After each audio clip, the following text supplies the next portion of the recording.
Hi, my name is Mike, and I'm here to read a comic. And today's comic is Captain America and the Falcon, issue number 192, dated December 1975. My impressions of this issue are positive. I found it an enjoyable read. I enjoyed it when I read it the first time, when I bought it off the newsstand I think I was 8 at the time. And the story holds up pretty well here. We see that the enemy that Captain America is facing is Dr. Faustus. Dr. Faustus was one of the rare supervillains who sort of did not wear a costume, and he used his actual name. And he used his profession as a psychiatrist to get into the supervillain racket. He does explain, how that happened, kind of. And we see here that actually middle-aged, overweight Dr. Faustus was able to physically overpower Captain America and basically kick him out of this commercial airliner. And Dr. Faustus is so confident that he even makes a quip of it, saying that, well, if you're rushing home, we're happy to let you leave. So anyway, as he's kicking him out of the plane. So I'm going to get into the story. And the title of the comic is Bad Flight. The creative team is Marv Wolfman. He's the guy who wrote it. The artist is Frank Robbins. Frank Robbins was a very polarizing figure in comic books. Although the overwhelming consensus among comic book fans was that he was a terrible artist and that they did not want to read anything that he had drawn. I tended to be a little kinder toward Frank. I can understand the criticism that people had because his artwork was a little sketchy. But nevertheless, I thought his layouts were very good. I thought he knew how to tell a story well. There was a lot of nuance and emotion with his artwork, and it's shown here. Sometimes it does look like more of a parody than actual straightforward comic book art, at least what you would expect in a superhero comic. But nevertheless, I do have, for the most part, I had a positive experience reading Frank's book here. So anyway, it starts off with Steve Rogers, kind of in a mopey mood. It turns out that he's having issues with his most important relationship, and that is his relationship with the Falcon. And throughout the years, there was always sort of this homoerotic subtext between Captain America, or Steve Rogers, and the Falcon, Sam Wilson. And we definitely seeing it being played out here. Steve is very confused about the Falcon, saying that he has totally changed and he doesn't know which man he is, and he's wondering whether their relationship will ever be the same. These are two crime fighters, not two lovers, but you wouldn't know it from reading these thoughts. So anyway, Steve Rogers, he's in Los Angeles airport, so he's looking for a flight back to New York. So he heads into the terminal. He asked the ticket agency, is there any flights to New York? Apparently there are no flights at the moment back to New York. There is a charter flight, though, she says, and that you might be able to get a seat on that. This is information she really shouldn't be giving out, but nevertheless she does. She also notes that Steve Rogers is a good-looking guy, and he runs off, and he's very thankful. One, that he's told that he's a good-looking guy, and two, that, there might be a seat available for him. So anyway, he reaches the gate where the charter flight is boarding. The other members of this flight are very colorfully dressed, I should say. They're having their tickets checked. However, the actual gate is closed. However, Steve Rogers jumps over the gate, making it clear that he can't miss that flight because he needs to fix that relationship with Sam Wilson. The I guess the STA agent, you can call him, stops Steve Rogers. Kind of looks like Hitler. I think if you were a guy and you didn't like kind of bullying guards or these type of gatekeepers, you kind of would just make him look like Adolf Hitler here. So anyway, Officer Hitler, he tries to stop Steve Rogers. Steve Rogers pulls out his shield badge, which apparently gives you access to anything you want. So the guard lets him through. He races to the staircase where the plane is being boarded. They're boarding from the tarmac here. It says that this is a convention for the Acne Eraser Company. I guess eraser in terms of rubbing out people. So that's probably the joke that they were going for. Each passenger is asked to turn in their guns, just to check them until they land in New York. This is being done by a woman, a very heavily armed woman, pretty attractive woman, definitely like a MILF. This is not a 20-year-old, but nevertheless, she's apparently a part of this criminal enterprise, and she's a dutiful employee. It will later turn out that I think this character was probably a template for Harley Quinn, because this character, and she's known as Karla here, she would eventually become Moonstone a couple years later, and she displayed a lot of like kind of Harley Quinn type traits. So nevertheless, Carly, she meets Steve at the airplane door.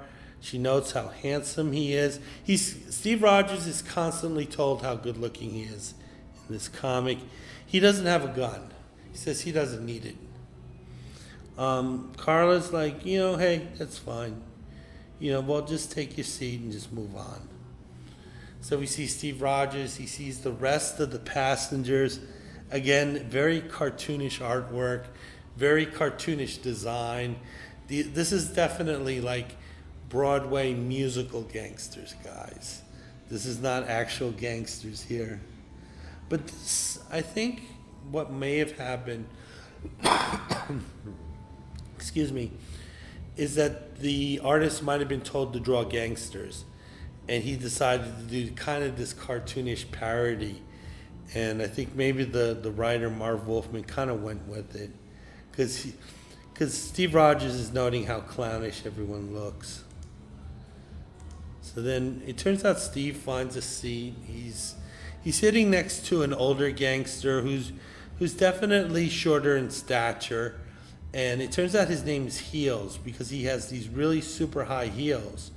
But it turns out there's a compartment in the heels where he has his extra gun. So he was the one guy who was able to bypass the gun check. And the guy Heels, I guess because he hides all his important contraband in there. He's really impressed with himself. He's showing off to Steve Rogers. Steve is pointing out that's like cute, like kind of like a baby rattlesnake. So anyway, the two are talking and the plane takes off. And Steve Rogers, he doesn't know what he's getting himself into. He chose to do this. It's the thing about a charter flight. So anyway, they're flying back east. And down the stairs comes one of Steve Rogers' his biggest enemies, and that is Dr. Faustus. Dr. Faustus apparently has a lot of credibility in the underworld, because when all these gangsters who chose to show up on his charter flight, they're giving him a tremendous amount of respect. And this is where the supervillain kind of gives away his entire plan. It makes sense. He's doing it as a presentation. So rather than having him watch a dumb movie, Dr. Faustus is going to use this time to present his plan. and Karla's there to assist him. And it turns out that Dr. Faustus, excuse me, it turns out that Dr. Faustus wants to loot Manhattan. He wants to physically rob Manhattan, the island, of all its riches.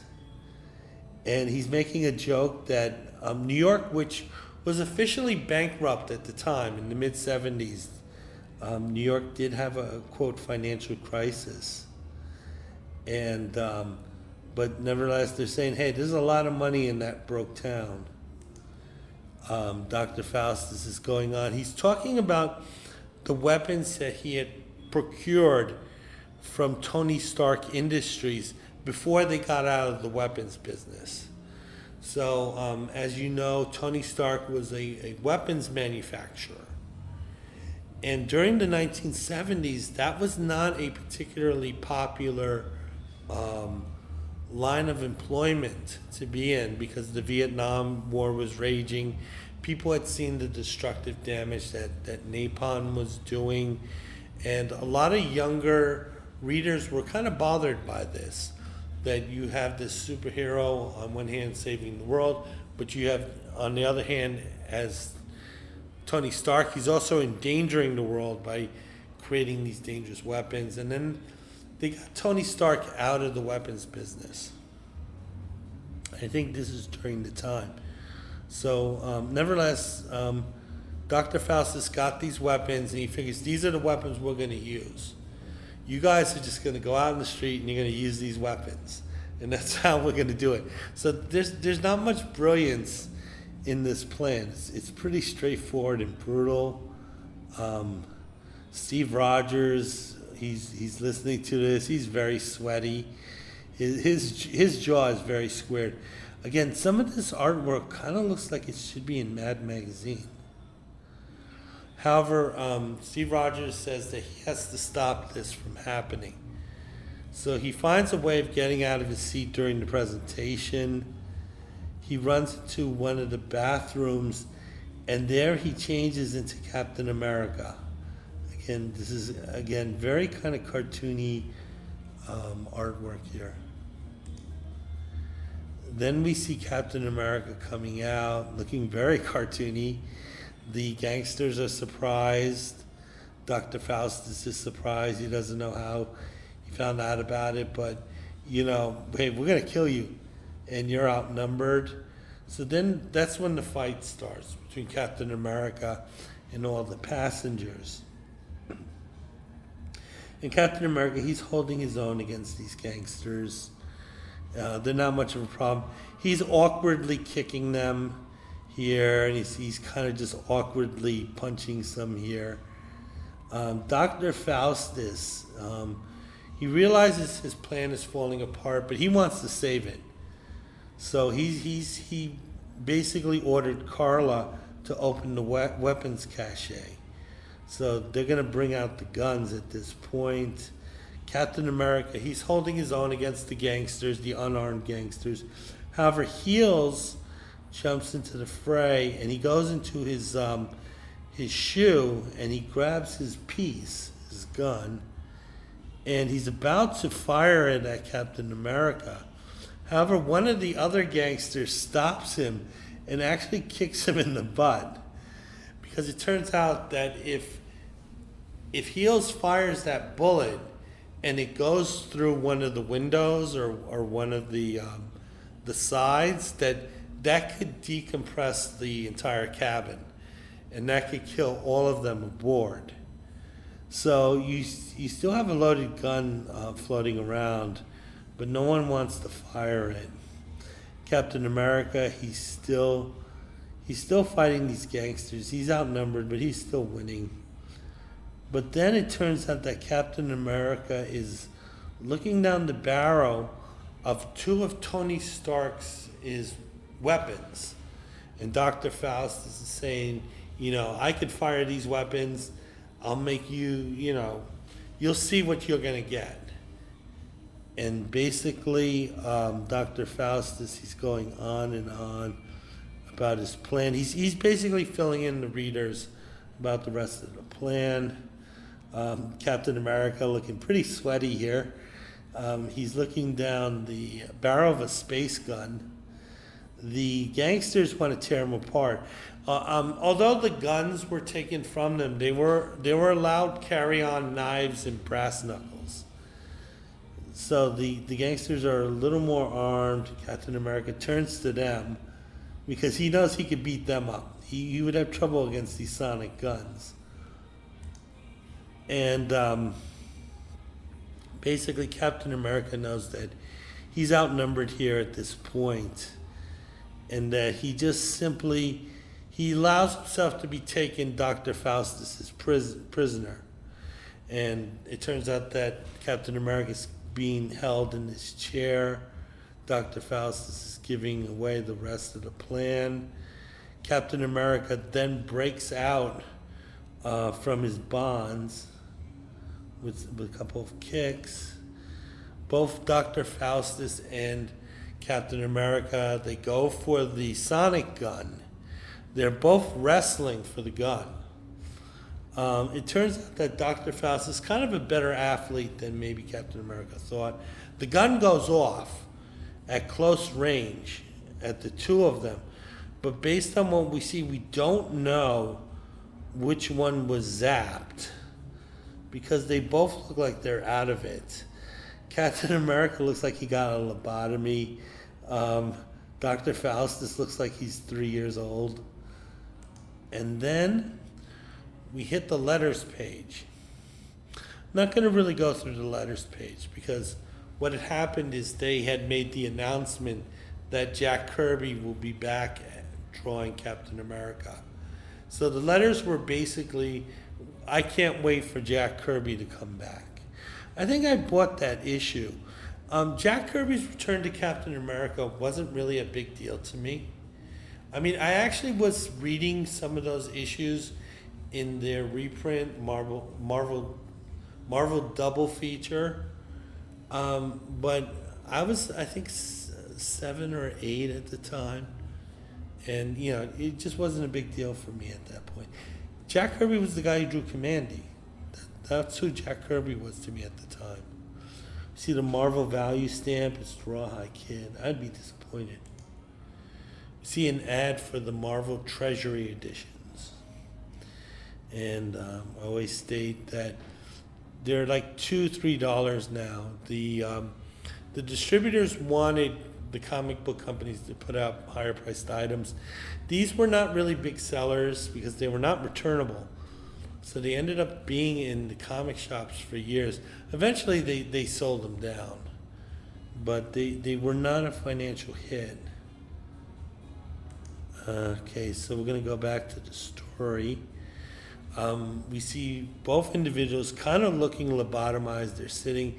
It turns out that was Captain America who was hit with the ray, because he's knocked unconscious. Dr. Faustus is just simply shook up, but he's still awake. He's giving away the plan. He's telling him what the guns do. Okay, here's some imagery that might be a little uncomfortable. As the charter flight, which is a commercial airplane, is flying, it's flying toward New York, and guess where it's heading? Toward the towers. And we see Dr. Faustus is actually making a microphone announcement from the jet to the citizens of New York, the ones in Manhattan, the ones at the Twin Towers, saying that this is Dr. Faustus and you will learn to fear my voice. People are kind of upset here. He's making his demands that he's going to want from the citizenry. People are upset and they're confused. But then it turns out that as this is going on, the announcement is interrupted when Captain America throws his mighty shield. Turns out that Captain America recovered quickly from the ray gun, and him and Dr. Faustus start fighting it out. And basically Dr. Faustus gives away what is basically his secret weapon. And it's not just his intelligence, it's his voice. And he's able to use his voice in a way that he can subtly manipulate people. And he feels like he can control the outcome of events, because if he can get his victim to listen, they'll basically bring about, their own demise and stuff like that. So if Dr. Faustus keeps saying that he's invincible, his opponent will believe it.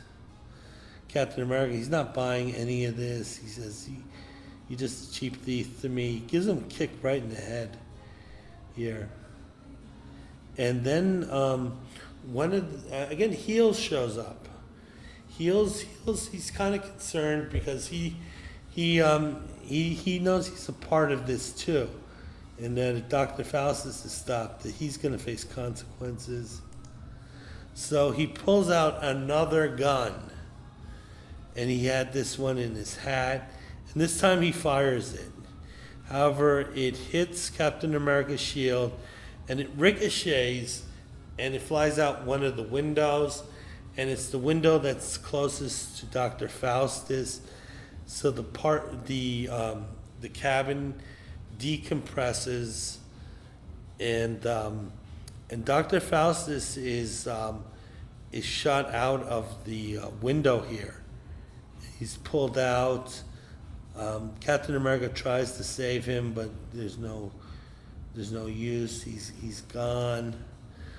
Heels is about to go out the window too, but once again, Captain America throws his mighty shield. He stops Heels, although he does it painfully, because Heels just totally rams into the shield, but at least he's not, thrown out of the airplane. Heels and Captain America have it out. Turns out Heels is able to get one of the sonic guns. So even though Captain America saved Heels, Heels wasn't particularly appreciative of that. However, it turns out that the pilots were knocked out unconscious, and Captain America is the only one who's qualified to fly a plane. By the way, is there anyone on board who knows how to fly a plane? So then he's in the cockpit, Captain America. And before we go to that, I guess we can talk about Marvel bullpen bulletins. Stan's soapbox, it's about Sons of Origin. He's just crowing. This was a bestseller. So he kind of deserves to crow, and then they're talking about Marvel value stamps. They're just basically changing the format of it, and they're trying to sell them as something really worth getting. The next item is it's about Voom magazine. That's the fandom magazine, and they're going to feature the X-Men, because at this point the X-Men had been rebooted, and they're going to focus a lot on Dave Cockrum and what he sees about the comic. Yeah, it's big news back then. Okay, they're talking about the Wizard of Oz treasury that's coming out. And they're talking about Tomb of Dracula and their creative team, which is a good one. Marv Wolfman, Gene Colan, and Tom Palmer. Yeah, no, there were a lot of really good issues of that comic. I think they discontinued it because they realized that maybe the copyright laws about using Dracula and stuff like that wasn't as straightforward as they thought. I think they were worried about a lawsuit. And then they're talking about the Fantastic Four radio show. Okay, and then we have our Hostess Twinkies ad. This one features the Hulk. The Hulk is battling the Abomination, and then the Wendigo shows up, and they both beat up on the Hulk. Hulk is claiming that he only wants a fair fight. Sorry, Hulk, there are no fair fights in comics. Only in the boxing ring. So anyway, the Hulk gets his ass kicked. And it turns out a couple of kids come across him. I guess they're sort of, kind of camping out. They offer the Hulk some Hostess Twinkies. He's immediately revitalized. And Hulk goes and he destroys the forest while talking about, taking care of those two bullies. Yeah. I mean, honestly, you're taking it out on those trees. So anyway, we're toward the end of the story. Captain America, he's going to land the plane. Heels has the gun on Captain America. Honestly, that's not doing any good, but I guess Heels has to feel like he has some type of control, because eventually he's going to get arrested. So the plane comes down, Captain America lands it, and then the police come over, and they basically arrest all the gangsters. So this emergency was taken care of. Then we have an epilogue, and it involves Captain America in full costume walking down definitely 42nd Street at the time. This was the infamous Deuce era of the 42nd Street. I remember it very well. You could see some of the working girls and some of the pimps and various other people. And Captain America's kind of just thinking about his place in the world at this time. A lot of people in 1975 were thinking about that. However, what we're told is that Jack Kirby has a lot of great ideas for Captain America. They're playing into the bicentennial. This is 1976, and the bicentennial was a huge event at the time. And Captain America is sort of the perfect hero for that. So they're kind of telling you that, just wait for the next issue. It's Jack's back. We see some of these Halloween costumes. This is the type of merchandising that Marvel needed to do to stay afloat. And that's it. And that is my walkthrough of Captain America, issue number 192. And I hope to have more reviews up soon. Bye.